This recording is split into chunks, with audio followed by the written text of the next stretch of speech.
So one of the things I've spent a bit of time looking over the last few years and why we had successes and why we had failures. And a lot of people look at me and think that I'm talented, and in fact I'm not.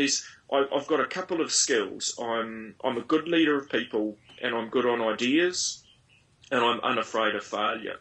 And those three combined can be reasonably powerful. But by myself, I'm useless. I always have other people who come around and make up for the skills that I really lack. And guys like Larry, who was the one who dropped me off on the jet ski.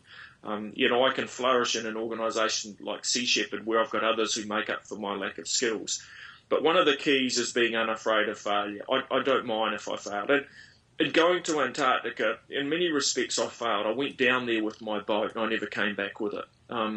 But those are the risks you take, and you back yourself, and it comes off. If you succeed in what you're trying well and good, you set your sights high, and if you succeed, fantastic. And if you don't, well, you've given it your best, and I don't believe there's any shame in that. And more recently, there was a little kid called Trevor who lives up in Washington State, and he got hold of me on Facebook, and he said, "Hey, there's this killer whale called Lolita down at the Miami Seaquarium. It's been captive for 40 years. It's been by itself for 40 years. It's in a tiny tank that doesn't even meet US regulations." And he sent me 3 or 4 messages, and I just sort of started thinking, man, this sucks. I'm not slow to make up my mind on things. And once I make my mind up, I'm not afraid to put my name to it or to get involved. And so I asked if there was anyone who could help get Trevor down to Miami. I'm in Miami on October 16th for a fundraiser. So we just organised, we're going to go and do a protest at this place on Sunday, October 17th. And I don't know if it'll make any difference or not, but I'm not afraid to go putting my hat in the ring and say, look, maybe I can help a little bit here.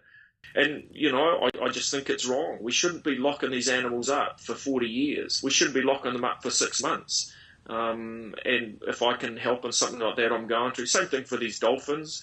You don't have to be a rocket scientist. Killing all these dolphins in Taiji, getting a few captives and sending them to Europe and to North America so that they can keep us entertained.